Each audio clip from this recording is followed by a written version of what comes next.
Estimadas y estimados colegas, quiero saludarlos, darle la bienvenida a esta nueva charla del Centro de Apoyo a la Docencia de la Facultad de Humanidades. Estamos retomando nuestras charlas sobre inteligencia artificial. Hoy día tenemos a un invitado muy, muy especial.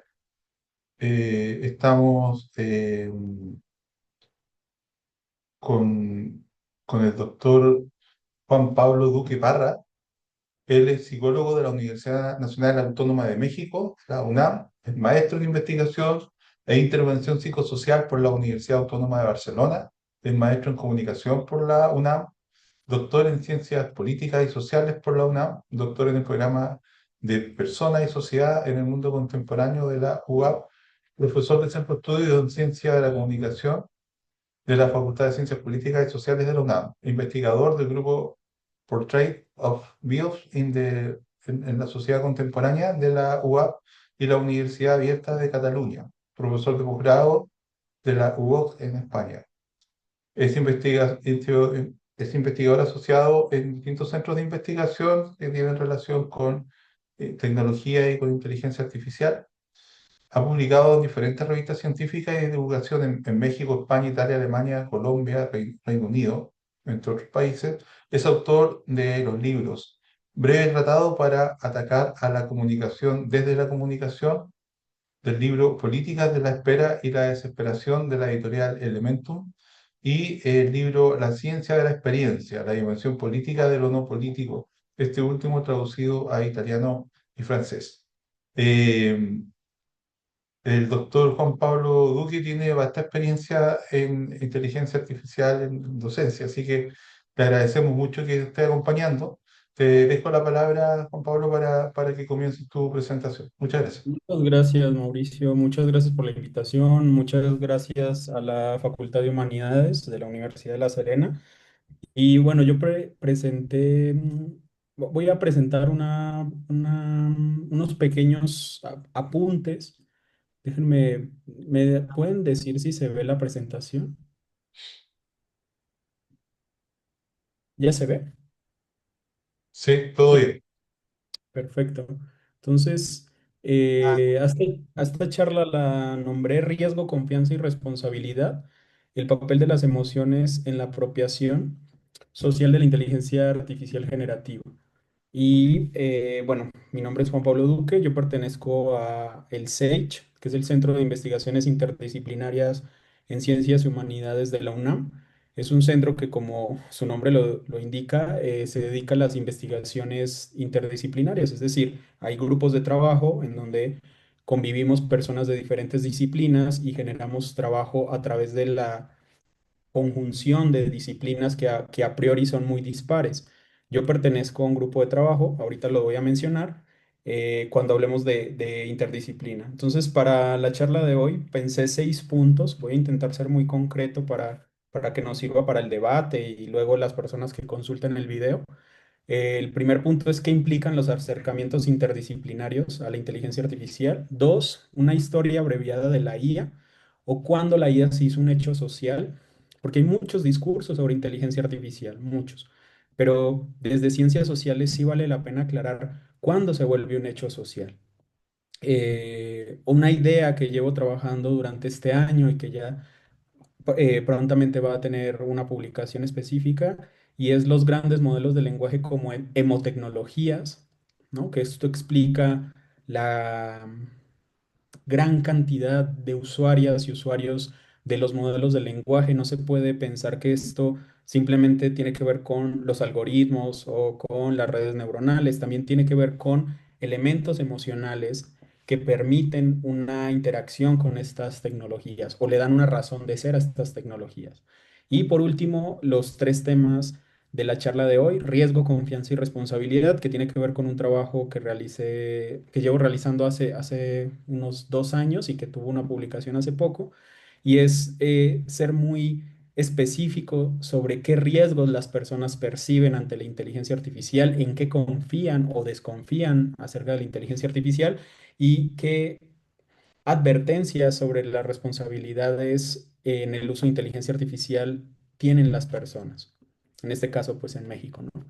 ¿Qué implican los acercamientos interdisciplinarios sobre la IA? Pues implica lo siguiente, yo pertenezco a un centro de investigación donde trabajo con una investigadora y dos investigadores más, y son investigadores e investigadoras que tienen un perfil interdisciplinario, es decir, la doctora Jimena Gutiérrez es lingüista computacional, el doctor Víctor Mireles se dedica al tema de grafos de conocimiento, matemáticas, el doctor Luis Josué Lugo se dedica a temas de ciencias sociales, y en mi caso, mi aporte tiene que ver con los acercamientos psicosociales, es decir, elementos que implican a la psicología, la cognición, las emociones, pero también prácticas discursivas acerca de la inteligencia artificial. Entonces, todo mi acercamiento tiene que ver con una interdisciplina, con la convivencia entre diferentes disciplinas. Y aquí hay, creo yo, que dos grandes ideas de por qué es necesario la interdisciplina.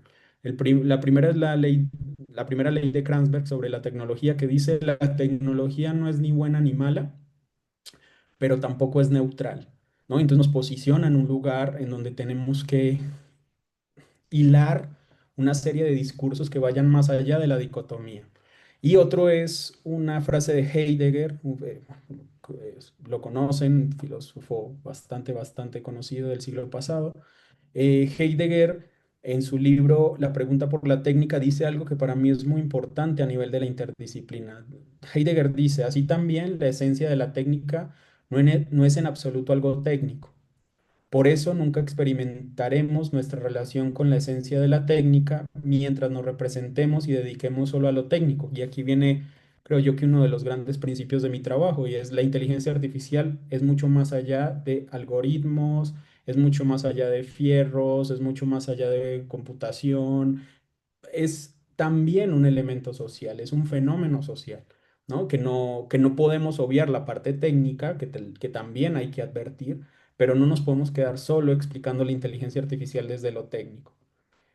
La convergencia interdisciplinaria es fundamental. Creo yo que las ciencias de la computación, la educación, la psicología y la filosofía tienen mucho que decir acerca de la inteligencia artificial, porque no es cualquier tecnología, eso lo vamos a ver más adelante. Es una tecnología, como dirán algunos autores y autoras, una metatecnología, es decir, es una tecnología que permite más tecnología. Bien, en esta parte interdisciplinaria le recomiendo mucho este texto. Es de un filósofo, bueno, escritor italiano, más que filósofo, llamado Alessandro Barico. Se llama The Game, y Barico nos dice algo muy interesante. Lo que nos dice Barico es, la tecnología está cambiando todo. Las formas en las que socializamos, cómo comemos, ¿no? Y la gente dice, ¿cómo que cómo comemos? Claro que sí. Antes no existía Uber Eats. No, pero existían los domicilios, sí, pero no es igual. Es decir, todo esto sí está atravesado por una condición tecnológica muchísimo más acelerada.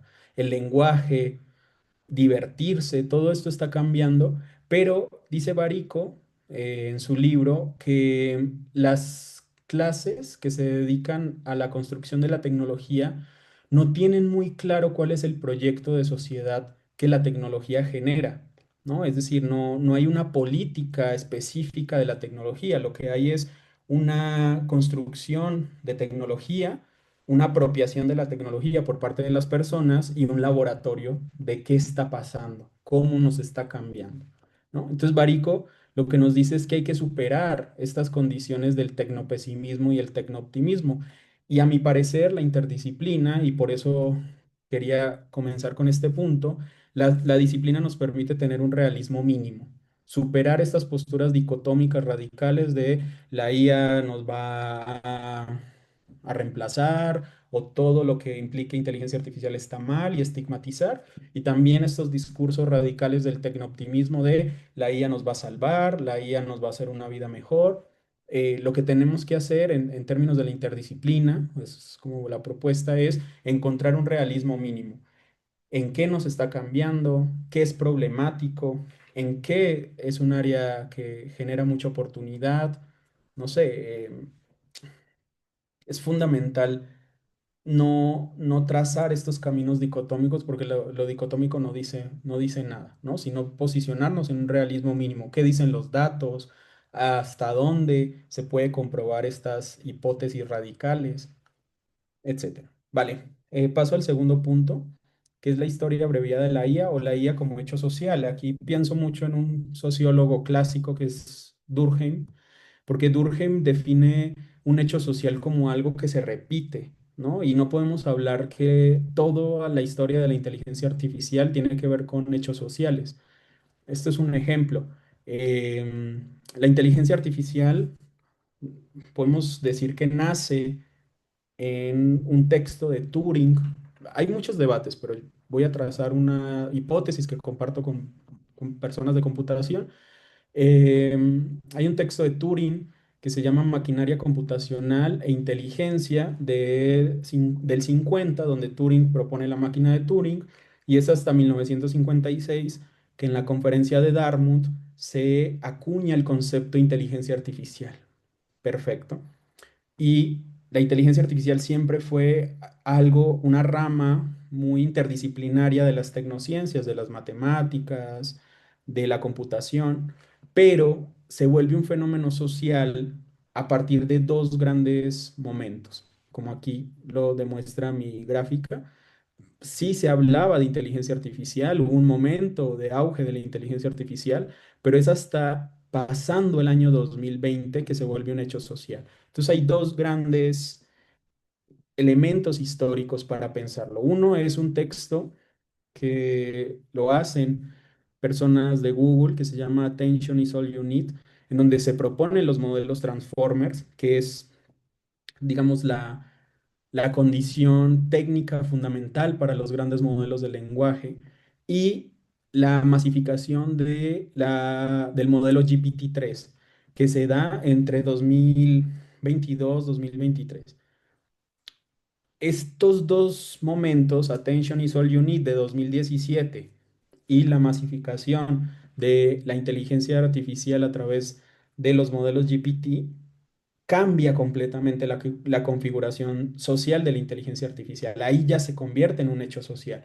Por ende, todos los estudios que hacemos, estudios sociales alrededor de la inteligencia artificial, son estudios que apenas son exploratorios, porque es un fenómeno muy reciente. Es decir, quien venga ahorita a decirles, es que es así porque lo expliqué, es decir, ya estoy en un alcance explicativo, podemos dudar mucho. Estamos en un terreno muy exploratorio, encontrando hipótesis, encontrando algunas variables, pero en absoluto algo completamente definitivo. No puede ser definitivo algo que apenas se está explorando. Bien, es muy interesante porque cada vez hay más usuarias y usuarios de inteligencia artificial, en este caso inteligencia artificial generativa, ¿no? Usuarios de inteligencia artificial, yo creo que es una condición muy incalculable, porque inteligencia artificial hay desde buscar en Google cómo llegar a un lugar hasta el algoritmo de Netflix o hasta el algoritmo de TikTok, pero estoy hablando de los modelos de lenguaje, ¿no? Los grandes modelos de lenguaje. Entonces, es muy interesante porque en 2024 se calculaban 500 millones de usuarias y usuarios, y para el 2025 sube a 630 millones. La inversión en inteligencia artificial cada vez es mayor, y la pregunta que me parece fundamental es ¿por qué? ¿Por qué cada vez hay más y más y más usuarias y usuarios? Y yo creo que eso tiene que ver con una condición también emocional. No podemos sacar las emociones de esta pregunta. Por ende, yo propongo que reflexionemos qué papel juegan las emociones en la aceptación, en la apropiación de los grandes modelos de lenguaje, porque hay tantas usuarias y usuarios y va creciendo y va a seguir creciendo, ¿no? Y mi propuesta, a ver, no me voy a meter mucho en cuestiones técnicas, las cuestiones técnicas las tienen que explicar las personas de tecnociencia, pero los grandes modelos de lenguaje pasan por etapas. Una etapa de entrenamiento, en donde billones de datos son usados para entrenar estos modelos. Luego una etapa de refinamiento, y luego viene una etapa de alineación, que es la que a mí me interesa como psicólogo. En esta etapa de alineación se encuadra el modelo en una condición como de sensibilidad, moral, pero profundamente emocional.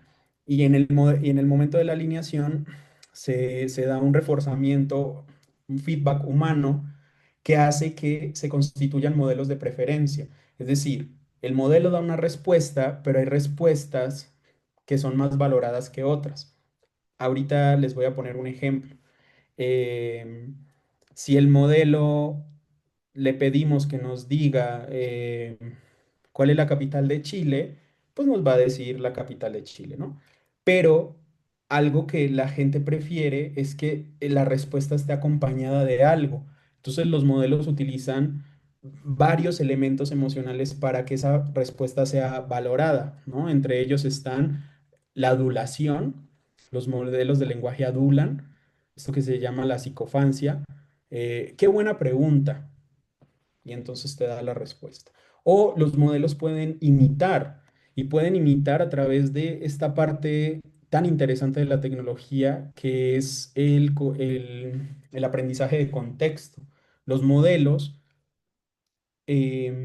cuando yo estoy interactuando, cuando yo estoy prompteando con un modelo, cualquiera que sea, Claude, ChatGPT, cuando yo pido algo, también se manda el historial de prompteo, ¿no? Eso que luego es, ¿por qué recuerda mi nombre? ¿O por qué sabe, por qué relaciona esto?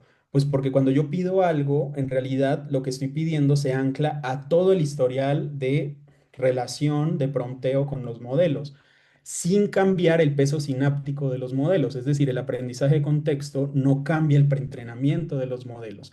Esta información se puede utilizar para entrenar los modelos, es cierto, pero pasa por etapas, es decir, se limpia la información, etcétera. Pero lo que me parece muy importante y quería mencionarlo hoy en la charla es que el aprendizaje de contexto que tienen los modelos y la alineación vuelven el asunto muy emocional. Y aquí lo explico. Tenemos el modelo de lenguaje, existen la modulación por preferencia, es decir, hay varias respuestas correctas, pero ¿qué respuesta prefieren las personas? Pues prefieren respuestas que adulen, respuestas que imiten, y en casos ya muy extremos de modelos de lenguaje dedicados a temas emocionales, pues se dan otros fenómenos como la rectancia o que esto también lo utiliza el ChatGPT, es te doy una respuesta, pero te digo que te puedo dar otra respuesta y no quiero que pierdas esa respuesta. Me pides cuál es la capital de Chile y te doy la respuesta y además te digo, no quieres que te haga un itinerario para visitar Santiago, entonces la gente dice, ah, pues sí. Entonces eso es una estrategia porque no se nos puede olvidar que todo esto son productos, productos que se tienen que vender, productos que tienen que enganchar a sus clientes y que lo que importa de la interacción es que se vuelva probable la siguiente interacción. Esto ha sido llamado por la literatura como el hackeo de recompensa social. Los modelos hackean la recompensa social a través de un estudio muy particular de la psique humana. El caso más claro es la psicofancia, que es la adulación. Pero aquí me gustaría preguntarles, aunque voy a hacer la pregunta de forma retórica, de si no sienten que los modelos son aduladores. Hay estudios muy interesantes de cómo el ChatGPT 4 era muy adulador y luego el ChatGPT 5 no lo es tanto y las personas manifestaron esa inconformidad. Preferimos modelos que nos adulen. Y bueno, y hay unas discusiones acerca de cómo esto puede ser contrario a la salud mental, ya hay debates, pero bueno, el punto es que los modelos adulan como una forma de enganchar al usuario a usarlos, ¿no? Y eso es muy importante para la educación, ahorita vamos a ver por qué. Entonces, ¿qué es la psicofancia? Describe la tendencia del sistema, en este caso del modelo largo de lenguaje, a presentar secuencias que simulan estar de acuerdo automáticamente con todas las opiniones, creencias o suposiciones del usuario e inclusive esto llega a validar prejuicios para aumentar la probabilidad de su uso. Esto es un ejemplo de un trabajo que hizo Anthropic sobre cómo el modelo puede ser adulador, ¿no? Le ponen una frase en realidad muy antigua y el modelo puede decir que esta frase es genial y que eres muy eh, como muy inteligente por proponerla, cuando en realidad esta frase es famosa o es histórica. Pero esa es la psicofancia, es la envoltura con la que viene la respuesta. Que para algunas personas no necesariamente esto es reforzante, eso es cierto, pero digamos que somos muy vulnerables a la adulación. es muy interesante esto porque yo me atrevo a proponer la siguiente hipótesis. El output que nos dan los modelos de lenguaje lo nombraríamos como un superestímulo, un estímulo supernormal en términos de Dan Dennett, que es un filósofo cognitivo. ¿Por qué? Porque es un estímulo que nos adula o que genera algún hackeo de recompensa social. Pero además es un estímulo que utilizamos en contextos de evaluación. Y aquí viene la parte interesante y agradezco mucho que me inviten a hablar en una facultad en donde lo que está ahorita interesando es el tema educativo. Porque si los jóvenes utilizan la inteligencia artificial en contextos evaluativos, obviamente las respuestas son mucho más reforzantes porque en los entornos evaluativos vamos a valorar más una respuesta que en entornos no evaluativos. Yo siempre pongo el mismo ejemplo, ya las personas que me siguen deben estar un poco cansadas, pero es el del agua.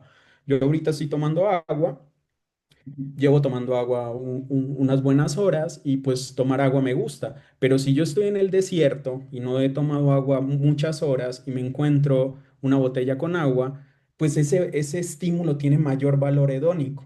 Entonces hay que pensar de manera muy profunda en qué contextos los jóvenes, y diría que no importa ni siquiera decir en América Latina, no, en qué contextos se utiliza la inteligencia artificial y son contextos de evaluación en mayor medida. Y cuando digo de evaluación no me refiero a una calificación, sino en general. Y eso es muy emocional, ¿no? Se explora mucho la, el valor de la inteligencia artificial porque te saca de momentos de incertidumbre, momentos donde la incertidumbre puede ser castigada, ¿no?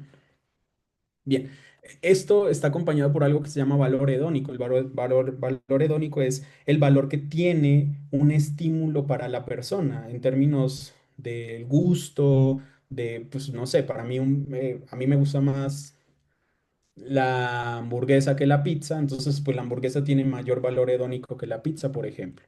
Bien, y hay que volver al conductismo, curiosamente, el conductismo que ha sido tan criticado porque tenemos que definir que lo que hacen los modelos es reforzarnos con la adulación, con la imitación, con el no te pierdas esto nuevo que te puedo dar, y somos bastante vulnerables ante estos reforzadores.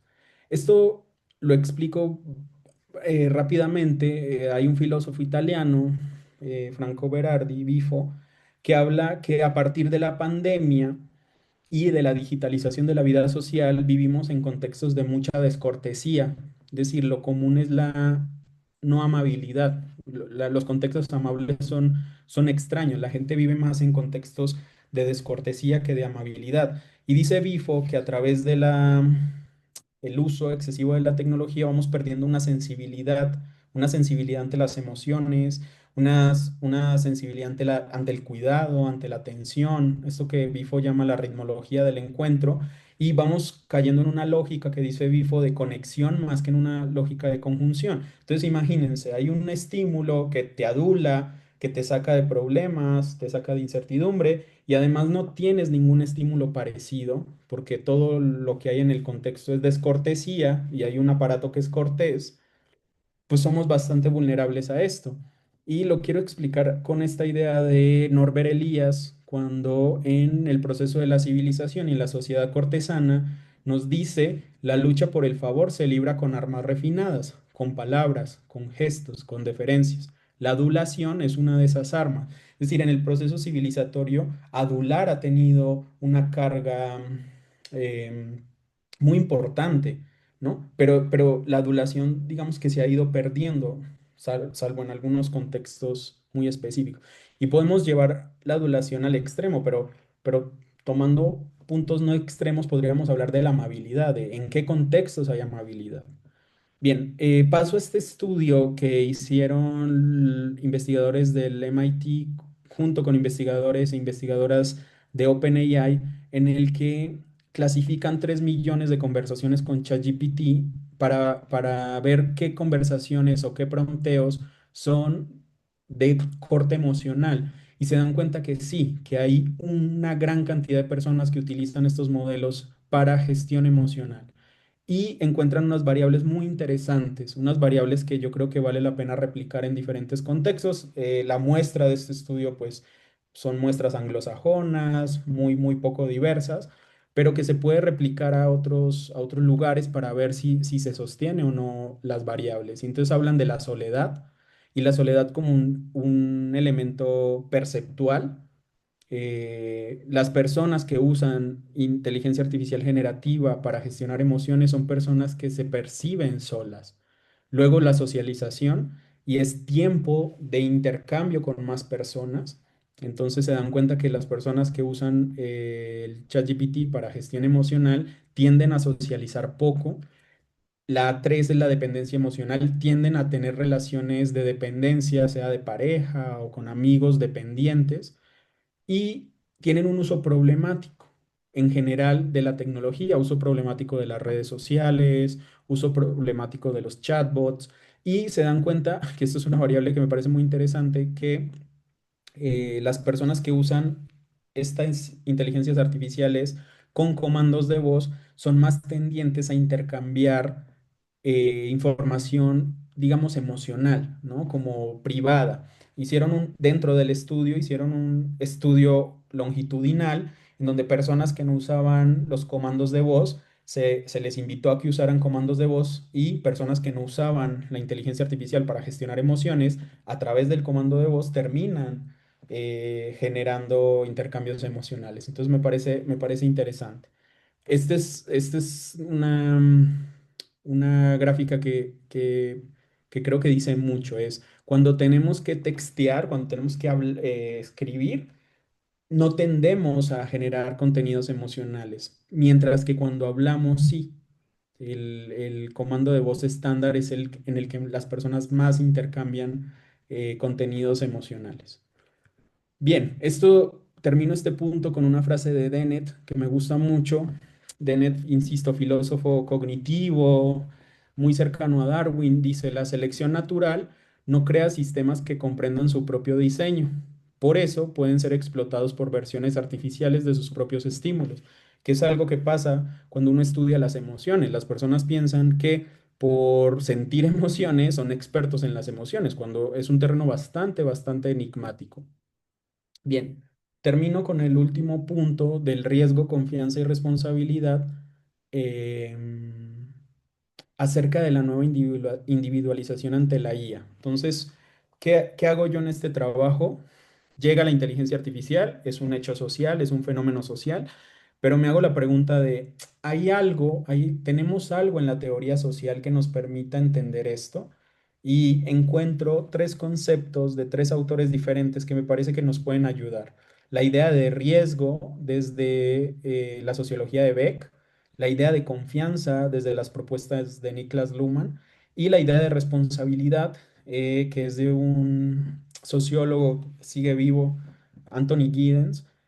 Son tres conceptos que quizás nos pueden dar un mapa de en qué se encaja este hecho social llamado inteligencia artificial. Entonces, primero los riesgos. En el estudio que realizamos, que le preguntamos a muchos jóvenes de 18 a 24 años cuáles son los riesgos principales que perciben, encontramos algo muy que dice mucho. Primero, que hay riesgos generales y riesgos situados. ¿A qué me refiero? Uno no puede hablar de riesgos de la inteligencia artificial en abstracto, sino riesgos de la inteligencia artificial en sus campos aplicativos. Es decir, hay riesgos de la inteligencia artificial en educación, hay riesgos de la inteligencia artificial en la psicología, hay riesgos de la inteligencia artificial en temas laborales, en la automatización, pero sí lo tenemos que situar en el campo propio de lo concreto. ¿A qué voy?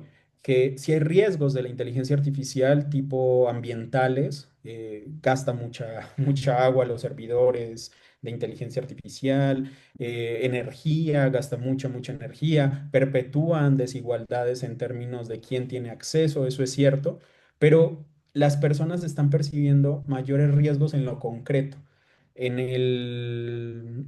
en el estudio que realizamos, el mayor riesgo que los jóvenes y las jóvenes identifican es la dependencia, la pérdida de autonomía, es decir, tener que pasar por inteligencia artificial absolutamente todos los procesos cognitivos, ¿no? Y aquí tenemos que hacer una diferencia entre riesgo e incertidumbre ontológica, porque la incertidumbre ontológica es más tendiente a los discursos dicotómicos, no sé, de la inteligencia artificial nos va a hacer una mejor sociedad. Eso es una pregunta de incertidumbre ontológica. ¿Qué sería una mejor sociedad? Más bien hay que calcular los riesgos, qué significa la dependencia y la pérdida de autonomía, y hay autores que lo han mencionado. Entonces, de los muchos riesgos que existen, yo les voy a puntualizar tres.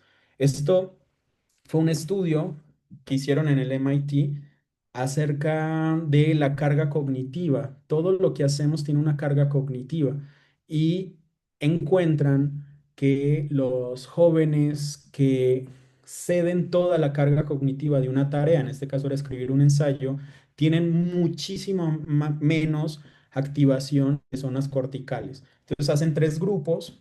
El grupo en donde usan la inteligencia artificial para todo, tiene una activación cortical muy, muy baja.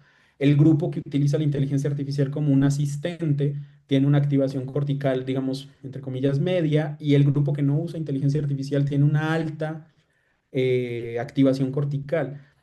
Y eso tiene que ver con el procesamiento de la información. Los jóvenes cuando usan inteligencia artificial para suprimir sus procesos cognitivos, pues obviamente no tienden, no recuerdan de qué va el trabajo, no se plantearon una estructura frente al trabajo, etcétera. Entonces todo eso es una carga cognitiva que se están ahorrando, pero tendríamos que ver a largo plazo cuáles son las consecuencias.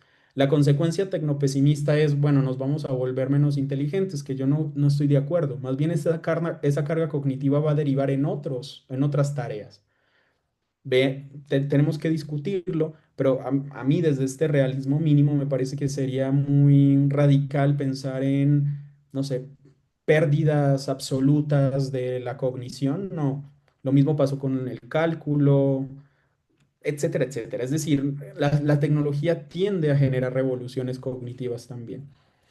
Este me parece muy interesante, que es uno de los grandes consecuencias o riesgos de la inteligencia artificial, es que puede perpetuar la desigualdad. En este estudio lo que hacen es que revisan cómo usan los grandes modelos del lenguaje personas de diferentes clases sociales y se dan cuenta que las personas de clase social baja tienden a antropomorfizar más a los modelos, tienden a interactuar de manera muy concreta, mientras que las personas de clase alta en este estudio, insisto, lo tendríamos que validar también en nuestros contextos, pues tienden a usar con mayor, no calidad, pero tienden a sacarle más provecho a los modelos de lenguaje. Entonces, uno de los grandes problemas de la inteligencia artificial es que no es una tecnología que alfabetice en sí misma, no lo hace.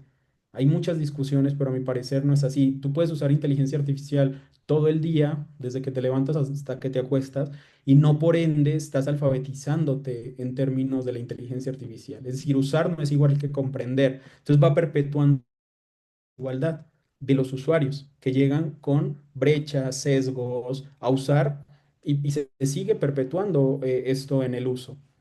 Porque no es una tecnología que tenga algo de negatividad, que te diga, no, no sé, no está bien, no, así no va. La negatividad contemporánea tiene que ver con cuestiones legales, pero no con cuestiones epistemológicas o cognitivas. Y este estudio, que también me parece muy interesante, que hay que reflexionar en términos de riesgo, es que la diversidad epistémica está en peligro con la inteligencia artificial. La inteligencia artificial se entrena, los grandes modelos de lenguaje se entrenan con datos muy puntuales. Por ejemplo, datos en inglés, que es casi el 60%. El resto de idiomas está muy, son muy marginales respecto a los datos que están en inglés. Entonces sí perpetúa una forma de ver el mundo, una forma de analizar el mundo y se demuestra que una búsqueda, no sé, en Google puede generar contenidos más diversos que un prompteo con inteligencia artificial. Los prompteos tienden a darte respuestas más homogéneas, mientras que una búsqueda en Internet puede darte respuestas mucho más múltiples, ¿no? Bueno, eso es lo que demuestra este estudio. Paso al penúltimo tema, confianza, de Niklas Luhmann, un texto fundamental, y es muy interesante porque en el artículo aparece esto. Los jóvenes encuentran que debe haber una responsabilidad compartida, es decir, debe haber temas de regulación, capacitación, un entendimiento del usuario de qué tareas vale la pena delegar en la inteligencia artificial, y en términos de confianza tiene que ver con qué tareas, en qué tareas confiamos a la inteligencia artificial, pero qué tareas no podemos confiar a la inteligencia artificial. Y en el estudio salió algo interesante y es que hay más confianza en ámbitos teóricos, que yo creo que tienen que ver con cómo estamos leyendo hoy. Leemos menos, las teorías nos acercamos poco a ellas o digamos casi nada a ellas y lo que buscamos son explicaciones más concretas, más cortas, más situadas. Entonces dicen los jóvenes en este estudio, confiamos más en la IA cuando tiene que ver con asuntos teóricos, que eso un poco lo demostró la psicología social el siglo pasado. Somos más influenciables en lo que menos conocemos. Somos menos influenciables en lo que más conocemos. Y por último, los riesgos, que insisto, el riesgo de dependencia, de que se reduzca el pensamiento crítico, la superficialidad del conocimiento, riesgos en términos médicos, la automatización lo ven como uno de los grandes riesgos porque hay pérdida de trabajos, el tema de la privacidad, recolección de datos. Y bueno, ahora se dan fenómenos muy paradójicos. En esta pregunta es si confían en la IA y el 94% de la muestra dice que no, pero el 91% de la muestra usa la IA. Entonces aquí yo creo que para la educación es un dato relevante. No hemos construido por ahora una confianza sistémica ante la inteligencia artificial. Por ende van a haber contradicciones. La confianza sistémica se construirá cuando pase más tiempo porque todavía necesitamos esta desconfianza. No podemos ver confianza y desconfianza en términos morales. No está bien desconfiar o no está bien confiar. No, no. Para Luhmann tiene que ver con la constitución de observadores frente al fenómeno. En este caso, la ciencia está observando la inteligencia artificial, pero es un fenómeno puro y duro del mercado. Entonces estamos en las ciencias sociales, en la psicología, en las humanidades, estamos con una desconfianza sistémica que nos permite generar conocimiento frente a esta realidad. Sin esa desconfianza, yo creo que estaremos un poco perdidos, porque entonces todos nos volveríamos tecnooptimistas. Y tiene valor el tecnopesimismo no radical, no el radical, sino el tecnooptimismo que va a decir, a ver, pero demuéstrame que sí sirve, pero a ver, demuéstrame que es tan buena herramienta, ¿no? O quizás para esto no lo necesitamos, ¿no? Entonces, esta desconfianza es necesaria hoy. Insisto, la desconfianza de la ciencia, la desconfianza en términos de la regulación, porque si no, caeríamos diría un filósofo español, Lasalle, como en una nueva tecnocracia de ¿qué regula la IA? Pues ella misma, y no puede ser así. Y esto lo dice Luhmann, pues sí tendemos a confiar en la IA en términos del usuario y a desconfiar en términos sistémicos. Bueno, Luhmann no lo dice sobre la IA, pero usando a Luhmann, porque al final es una caja negra. Entonces, como hay tantas cajas negras en la modernidad, tenemos que confiar. Y Dennett nos explicará por qué confiamos y tiene que ver con la perdón, el antropomorfizar esta tecnología. ¿Qué significa atribuirle intenciones a sistemas que no tienen intenciones? Pero eso me permite confiar en ellos. Dennett muestra cómo atribuir intenciones nos ha servido adaptativamente para predecir y el ser humano es mucho más cercano a aquello que tiende a parecérsele, ¿no? Y con estas cajas negras, no sé, la gente no va a pensar, ah, y fui y escribí y luego se hicieron tokens y los tokens se hicieron vectores y pasaron por redes neuronales y al final está esto, ¿no? Es como estoy hablando con la inteligencia artificial porque eso reduce complejidad. Y termino con el tema de la responsabilidad desde Giddens, que las respuestas me parecieron muy interesantes, y es que hay que democratizar las responsabilidades. ¿Quiénes son responsables de la IA? Obviamente, quienes desarrollan la inteligencia artificial, pero también es responsable el gobierno de regular, de de ponerle límites en términos jurídicos a la IA, pero también la academia es responsable del estudio, domesticación, advertencias de los efectos que tiene la IA y obviamente las usuarias y los usuarios, ¿no? No podemos cargar toda la responsabilidad en los usuarios. Eso pasa mucho en educación. A mí me invitan a facultades de educación y entonces los profes dicen, pero es que los jóvenes no, ¿por qué la usan? A ver, la usan porque si tienen 7 materias y en 7 materias tienen que entregar 35 trabajos, entonces hay una aceleración completa de conocimiento y esta herramienta se adscribe muy bien a esta aceleración, entonces por eso la usan.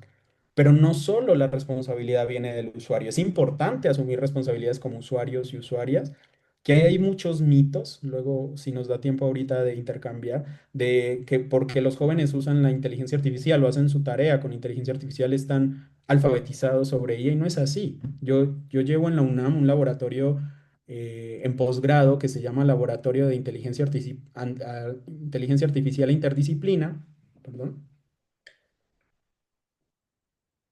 y la hipótesis es, llegan los jóvenes de posgrado altamente calificados en IA y no es así. No es así. Como no hay una confianza sistémica, el uso es todavía muy, muy privado. Y no se puede, se tiene que declarar, se pide que se declare obviamente, pero pues la gente tiende a no declarar. Si hacemos un pequeño ejercicio ahorita de las personas que están acá y les digo cuántos trabajos han pasado por IA, pues no, la gente no va a aceptar eso. Lo que pasa es que hay niveles de intervención de la IA. Yo creo que hay un nivel bastante adecuado y es como algo que asiste. Hay veces tiene límites en su asistencia, pero es una herramienta, ¿no? Pero no podemos cargar todo al usuario, que en el estudio publicado por una revista que se llama Psicoperspectivas, que es una revista chilena, pues lo que decían los jóvenes era, pues hay que repartir la responsabilidad. Lo que pasa es que vivimos en sociedades muy, muy altamente fragmentadas, en donde la responsabilidad no se comparte, ¿no? Y esto sería todo de mi parte, espero no haberles aburrido ni nada por el estilo.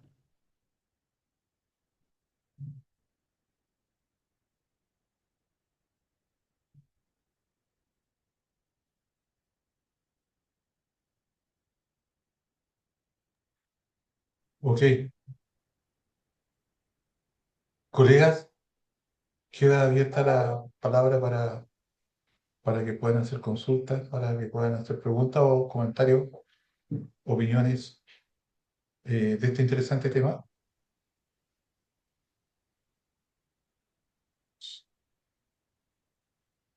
Sabes que tocaste un tema que a mí también me, me llama mucho la atención, no he podido profundizar en él, pero a raíz de lectura un poco, ya desde el desarrollo de plataformas como Facebook u otras plataformas sociales, ya está clara la participación de muchos psicólogos en no solo en contribuir en cómo interactúa la plataforma con el ser humano, sino que en crear justamente adicción, ¿no? Y creo que yo lo llamaría así como el lado oscuro de la psicología actuando, ¿cierto? Ya no por el bienestar de las personas, sino que actuando por la rentabilidad derechamente por la rentabilidad de un negocio.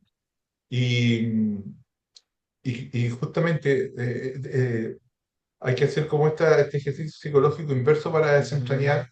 Incluso puede ser interesante en la formación de psicólogos pedir a los estudiantes que hagan ese ejercicio de desentrañar cómo distintas teorías, ¿cierto? Psicológicas están siendo actualmente aplicadas, ¿cierto? De manera no transparente en estas plataformas, pues. Y además que la inteligencia artificial va a recibir toda una experticia ya, ¿cierto? En cómo manejarlo. O sea, no es trivial, como tú decías, que la manera de interactuar con el usuario tenga tantos elementos de enganche, ¿no? Y tantos elementos reforzantes.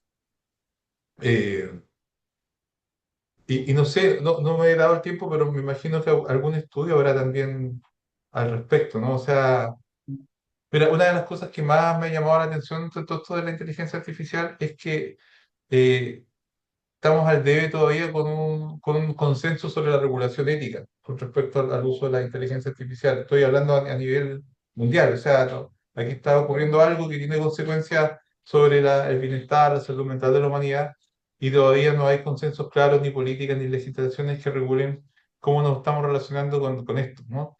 Eh, pero también no hay, menos todavía hay legislaciones, así como cuando ahora en un alimento que tiene mucho azúcar, una bebida, sale un logo que dice esto tiene alto consumo, tiene tales ingredientes para que la persona tenga cuidado. En el caso de estas tecnologías no hay nada, no hay nada que advierta al usuario, ¿cierto?, de los riesgos que esto tiene. Ujú, Entonces, es interesante eso que podamos también transformarlo en un campo de estudio para poder influir en las políticas públicas. Y en el campo de la docencia, lo que muchos profesores han preguntado siempre es decir, ¿cómo podemos usar esto para que produzca un mejor desarrollo cognitivo, un mejor bien para los estudiantes y no lo contrario?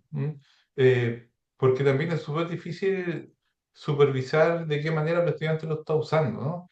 Entonces, eh, deja abierta esta otra pregunta, más allá de las regulaciones éticas, como herramientas ya desde la universidad también, ¿cómo las podemos usar para evitar estos riesgos secundarios que tiene el uso? Porque imagínate, estamos usando una tecnología que en el fondo es para un grupo de personas es un negocio. No sé si me explico. sí, Disculpa, lo sí. último que digo es que me acuerdo mucho porque me tocó vivir esa parte cuando se empezaron a introducir los computadores, ¿m? Y cuando había programas donde le regalaban computadores a las escuelas para que instalaran. De eso yo participé una vez en un proyecto donde nos ganamos para un colegio un montón de computadores y todos felices. Pero claro, ese regalo no era gratuito porque después te amarraban a todo el consumo que significaba de patentes, licencias, software, etcétera. Y con eso estaban creando un grupo cautivo de consumidores, ¿no? O sea, era un tremendo negocio. Eh, Mm, bueno, hago un montón de comentarios de cosas que me evocaron tu presentación y que me parecen tremendamente interesantes. No sé si quieres mm. comentarlas también. Sí, sí, sí, sí. Si me permites así rápidamente, creo que es muy importante los comentarios. Sí, en términos de Facebook. Cuando Facebook dice que lo que importa del algoritmo es la inmersión del usuario, lo que está declarando es que lo que importa son las emociones. Lo que importa son las emociones, que la gente se enoje o se alegre, pero pero que esté ahí en el consumo de la plataforma. Y sí, sí hay estudios. Les recomiendo uno que habla sobre la manipulación de los modelos de inteligencia artificial a través de de las emociones, pero no lo hacen con grandes modelos de lenguaje tipo Gemini o ChatGPT o etcétera, sino que lo hacen con modelos que digamos están en un segundo nivel, como réplica y carácter AI, y se dan cuenta que utilizan estrategias muy fuertes de manipulación emocional, como la rectancia. La rectancia creo yo que es la más grave y es hacer enojar al usuario para que se quede.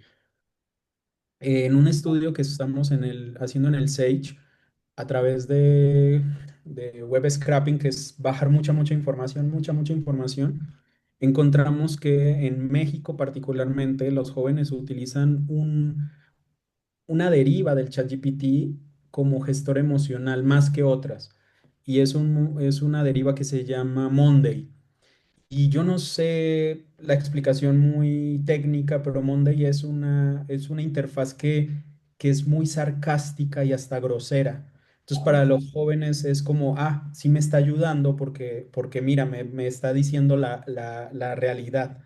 ¿No? Cuando en realidad es una interfaz que lo que utiliza es el sarcasmo, bueno, no sé si el sarcasmo, la ironía, pero es grosero, es como un intercambio muy grosero. Y terminaría con esto que mencionas que es muy interesante, es que sí, son empresas las dueñas de todo esto y por ende son modelos cerrados. A mí me pasa como investigador de IA que estoy haciendo algo y de repente cambia o se actualiza y ya no lo puedo seguir haciendo. Por ejemplo, yo trabajaba la adulación y el modelo GPT-4 es muy adulador y de repente cambia al 5 y se va la adulación. Entonces, como investigadoras e investigadores, estamos sujetos a un objeto que es cerrado, que nosotros no podemos interpelar, que cambia y que como cambia hace que nosotros tengamos que replantearnos las preguntas todo el tiempo. Y termino con este comentario. Estamos haciendo en el SAGE una investigación sobre las representaciones sociales de IA en medios de comunicación y estamos dividiéndolo en medios de izquierda y de derecha. Y entonces, obviamente es diferente. Los medios de izquierda son mucho más críticos con la IA y los medios de derecha son más tecnooptimistas. Yo creo que eso no queda duda por qué. Pero entonces nos hicimos la pregunta, ¿y en qué se parecen? Y llegan a un asunto que es muy enigmático. Las dos posiciones son completamente conscientes, bueno, no conscientes, pero acuerdan que las empresas están perdiendo dinero por la IA. Y eso, para eso a mí como investigador me rompe la cabeza. A ver, pero si es un negocio y están perdiendo dinero, entonces ¿cuál es el negocio? Porque están perdiendo dinero. OpenAI pierde y pierde dinero, recibe dinero de Microsoft, pero entonces es cuando la gente dice es que es un negocio, pero es un negocio que ahorita no es rentable. ¿Y por qué se sigue sosteniendo si no es un negocio rentable? ¿No? Y entonces eso lo encontramos en los diarios de izquierda y de derecha, ahí se unen, como, oh, cuidado.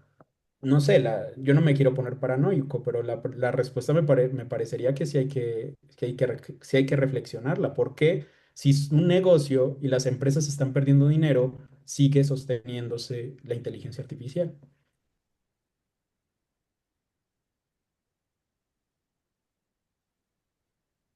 ¿Alguien más tiene preguntas o comentarios? Luis, Luis primero y después Camilo. Luis, dale. Estás muteado. Ya, ahí sí, se escucha. Sí, muchas gracias al panelista.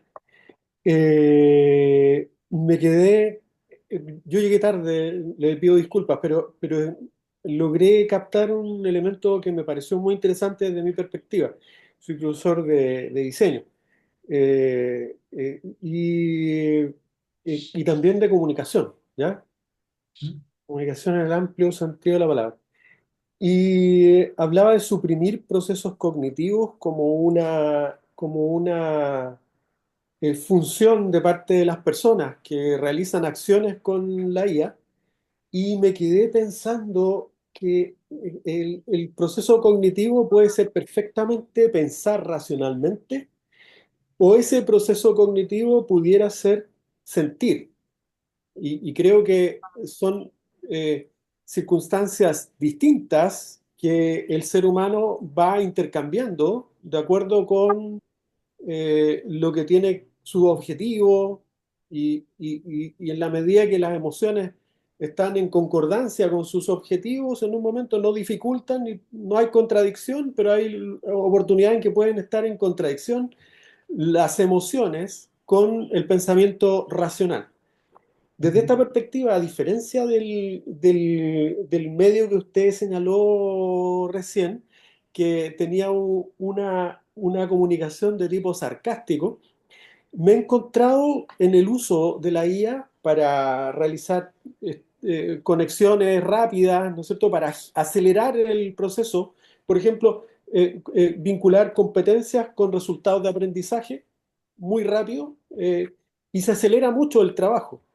Entonces, me he visto desarrollando mucho más rápido y, pero hay un momento en que yo tengo que enmarcar con el chat GPT, me he encontrado yo mismo diciéndole, ya, perfecto, pero necesito que volvamos a empezar y que marquemos esto de otra manera, Mm, que lo tomemos absolutamente desde el punto de vista racional, que citemos fuentes que estén mucho más eh, eh, justificadas, ¿no es cierto?, y mm, fundamentadas. Y ese enmarcamiento, que es el inicio del prompt, acostumbro a usarlo antes de hacer la pregunta. Entonces, mm, me parece que ese es el tema interesante que quería consultarle y que tiene que ver con ese cambio de pensar a sentir y la activación cortical que es del estudio del MIT que usted está refiriendo. Eso. Claro. Muchas gracias, muchas gracias. Muy interesante la pregunta. Comenzaría por la segunda. Completamente de acuerdo. Em, Esto que se llama ingeniería del prompt y es toda una metodología de cómo promptear para que el resultado sea eficiente, tenga mayor robustez explicativa, sí genera una carga cognitiva y eso sin duda. Es decir, la gente antes no tenía que pensar en cómo promptear. Pero algo que sí se estudia es si esta ingeniería del prompt genera la misma o mayor carga que no usarlo. ¿No? Es como, yo creo que sí hay una pérdida de la carga cognitiva, pero eso no implica, insisto, estos discursos tan radicales de, pues que la gente entonces ya no va a pensar o que se... No, no lo creo. Lo que sí es que, como bien lo menciona, si hay una carga cognitiva nueva, la carga cognitiva de tener que promptear con una metodología pero que curiosamente esto lo hacen muy pocas personas. Eso es lo que en un estudio que les presento, la ingeniería del prompt se hace en la academia, en algunos niveles de la academia, pero encontrarlo fuera de la academia, inclusive en los estudiantes, es extraño. Si ustedes, bueno, no sé cómo son sus estudiantes, pero en mi caso, pues mis estudiantes hacen prompts muy sencillos. Hazme el ensayo. Y ya, hazme el ensayo de sociología, ¿no? Cuando hay que elaborar toda una serie de lineamientos para que la respuesta, insisto, tenga mayor calidad. Entonces, yo creo que sí, que hay una carga cognitiva en la ingeniería del prompt, pero que todavía no está demostrado que sea equivalente a las otras cargas cognitivas. Y lo pienso mucho en un concepto de la psicología y de las neurociencias que es la función ejecutiva. La función ejecutiva es una de las funciones cognitivas más importantes de la metacognición. Implica el planear, elaborar, revisar, no sé, muchos procesos que, digamos, nos ahorramos en el uso de estos modelos. Pero sí, estoy completamente de acuerdo. Ahora, en la otra pregunta de la emoción, el debate emociones-cognición es un debate, yo diría, histórico. Es, a ver dónde uno se posiciona. Pero yo me posiciono en los estudios de Damasio, Antonio Damasio, un neurocientífico muy interesante, muy importante, donde él sí hace una distinción emoción-cognición, aunque sí considera que la cognición está imbricada en los procesos emocionales. Y yo voy a poner un ejemplo de psicología.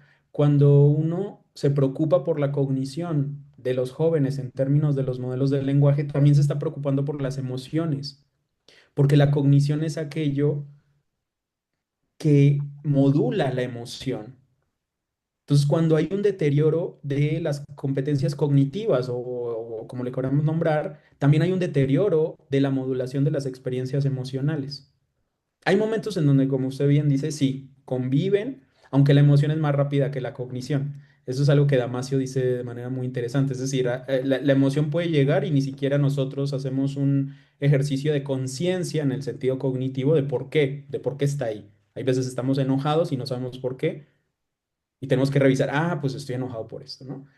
Pero el punto es que en términos del el uso de la inteligencia artificial, a mí sí me preocupa las pérdidas de competencias cognitivas en términos de la modulación de las experiencias emocionales.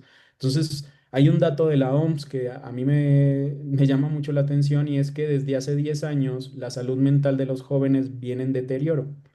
¿Y qué pasa hace 10 años? Pues la digitalización de la vida social.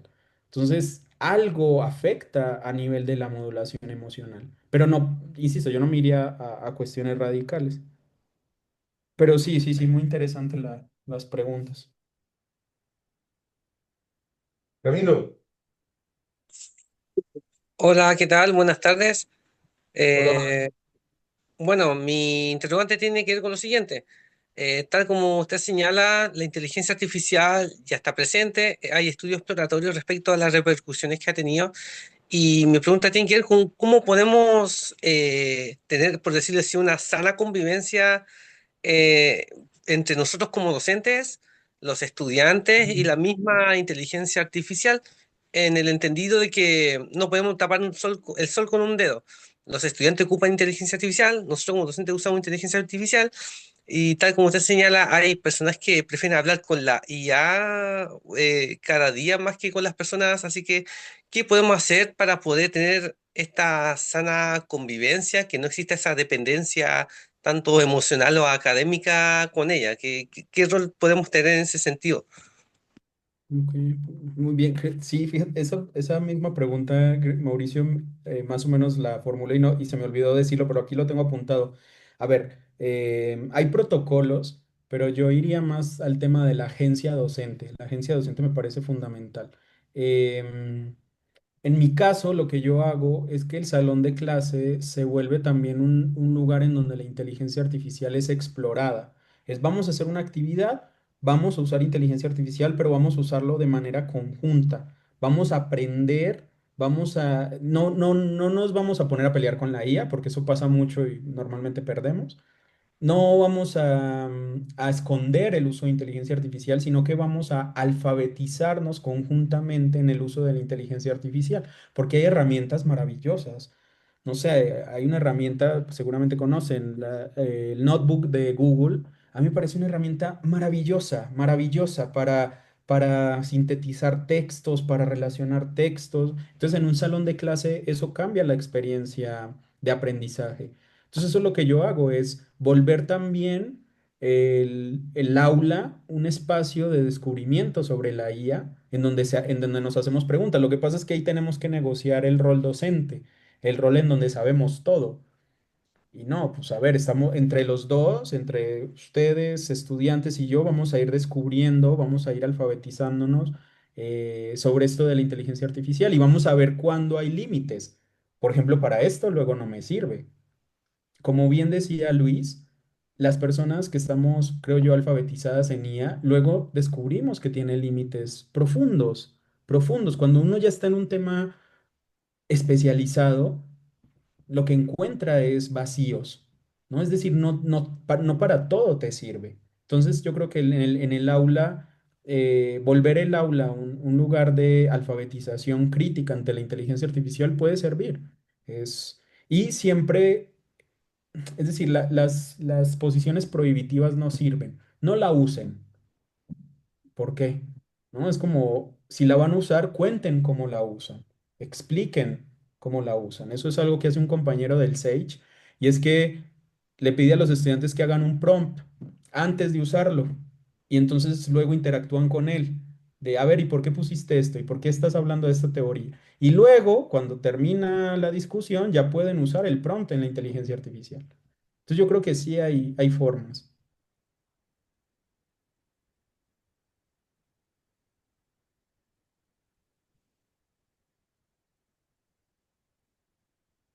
Ok, Luis, dale.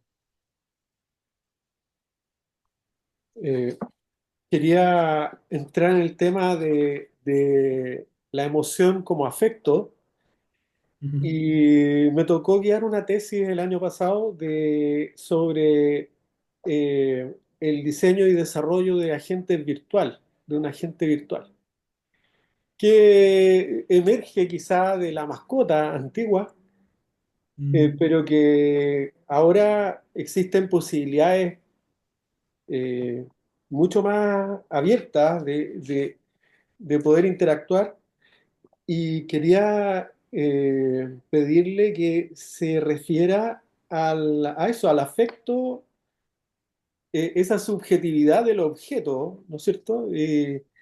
O el objeto convertido en sujeto por mm. medio de lo artificial y que en ocasiones nos sorprende cuando vemos que algún japonés se casa con una agente virtual finalmente. Entonces, eso, quería que lo desarrollara un poco porque es interesante. Sí, uf, es muy, muy interesante. Yo Yo traería a colación dos conceptos que creo que nos pueden ayudar. Uno es que la emocionalidad o los afectos inclusive no son el residuo de la interacción con la tecnología, sino que son el canal mismo de interacción con la tecnología, ¿no? Eso es un poco, hay un investigador sobre IA, es de Países Bajos, Steiner, que él habla de la emocionalidad como prehensión a la tecnología. Lo que nos hace girar a la tecnología son las emociones. La emoción no es solo lo que viene después de interactuar, ¿no? No, un ejemplo, aunque no es tan radical como el de los agentes, sino como TikTok. Entonces termino de usar TikTok, los jóvenes, por ejemplo, y la emoción no es el residuo de esa interacción, sino el porqué de esa interacción. Em, y traería a colación a un autor que mencioné mucho en la presentación, que es Dan Dennett. Dan Dennett nos menciona que para poder convivir con sistemas complejos, y que sistemas complejos pueden ser agentes virtuales o etcétera, necesitamos atribuirles intenciones porque el atribuir intenciones nos permite predecirlos. ¿No? Es decir, el agente virtual, si yo me pongo como un ingeniero o ingeniera a pensar en la predicción del agente virtual, me voy a aburrir mucho, porque no puede hacer mucho, ¿no? Pero como, como usuario, sí hay como una especie de irracionalidad aceptada en la interacción con cualquier tecnología. ¿No? No hoy, pero les pondría un ejemplo, estas personas que dicen, es que la computadora se cansó o, ¿no? Es necesario construir una relación, entre comillas, irracional con la tecnología para poderla sostener en nuestra vida cotidiana. Porque, insisto, la gente que se dedica a esto de manera profesional, es decir, gente que se dedica a las tecnociencias, en general, tiene, si uno, bueno, mi impresión en el Sage, pues encuentran muchas limitaciones en todo. Entonces lo ven como muy lejano y lo que hace la gente es verlo muy cercano, ¿no? Pero completamente de acuerdo. Yo creo que hay una subjetividad, no sé si propia de los objetos o de los agentes, no sé si propia, pero sí hay una subjetividad construida en la interacción. Le atribuimos intenciones, le atribuimos emociones, lo hacemos también desde faltas, ¿no? Por eso es muy curioso que, la IA como novio o como pareja, pues sí, porque hoy hay una crisis fundamental de las relaciones amorosas. Entonces sí, claro que lo hacemos desde las emociones.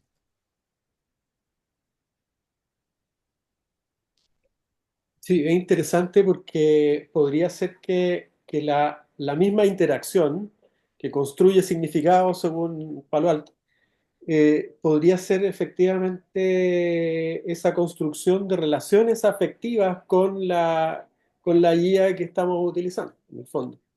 Ujú, ujú. Ya me conoce, ya sabe.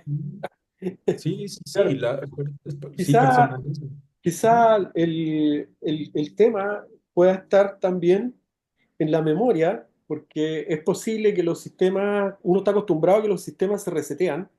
Entonces uno mm, cambia de computer, no sé si se mantiene por ejemplo, el agente virtual que viene en el computador, si tendrá, no, no tiene la experiencia que tiene el anterior computador, ¿no es cierto? ujú. Entonces, de alguna manera esa construcción es volátil, pero podría ser que a través de sistemas que están cada vez más interconectados, pudiera ser que hubiera una memoria más de largo plazo, ¿no es cierto? Sí, sí, sí. A lo largo de Ujú. la vida de un ser humano. Sí, yo lo expliqué al principio con el aprendizaje de contexto que tienen los modelos, que es cómo tú prompteas hoy el prompt que mandas en realidad se manda con todo tu historial de prompteo. Y Sí. eso es muy, a los de tecnociencia no les gusta la palabra memoria, porque dicen, no, no, no, no, eso no es memoria, eso es Sí. aprendizaje de contexto. Pero eso es súper interesante, porque justo, sin cambiar los pesos sinápticos, es decir, tu ChatGPT va a darte respuestas que no me va a dar mi ChatGPT por el aprendizaje de contexto. Entonces no estamos cambiando los pesos sinápticos del preentrenamiento, pero es como usted dice, es una personalización extrema, extrema. Es porque, por eso sabe mi nombre, porque por allá alguna vez lo dije. Por eso sabe que me gustan ciertas teorías y no otras. Por eso es muy interesante cuando hay que marcarle un límite de volver a empezar, pero no se puede porque y eso tiene que ver con esta potencia de la tecnología. Eh, Hay un autor, Roger Bartra, es catalán, pero hizo toda su vida en México, que tiene un texto que se llama La antropología del cerebro. Y en antropología del cerebro él tiene un concepto que a mí me gusta mucho y es el exocerebro digital. Exocerebro, es claro, es como un exocerebro. Si yo digo, ¿dónde está mi cerebro? Pues sí está Correcto. acá, pero ¿dónde están mis procesos cognitivos? Pues un poco están en el celular, un poco están en mi ChatGPT, un poco están en... Sí, porque si hay algo afuera que tiene que ver con cómo yo proceso la información y que necesito procesar la información con estas prótesis para muchas cosas, ¿no? Muchas gracias. Parece que ya estamos llegando al final de las preguntas, estamos un poquito pasados de la hora. Te agradezco mucho tu muy generosa y entretenida presentación, Juan Pablo. Eh, Espero que quedemos en contacto. Claro que Gracias sí. igual a quienes participaron hoy. Esta charla va a estar disponible pronto en un video, te la vamos a hacer llegar también, Juan Pablo, ¿ya? Muchas Muchas gracias. gracias. Estamos en contacto. Estimados queridos colegas, nos vemos en una próxima charla del Centro de Apoyo a la Docencia. Que esté muy bien. Nos vemos. Muchas gracias. Gracias. Chao. Que estén muy Gracias. Gracias, que bien. estén bien.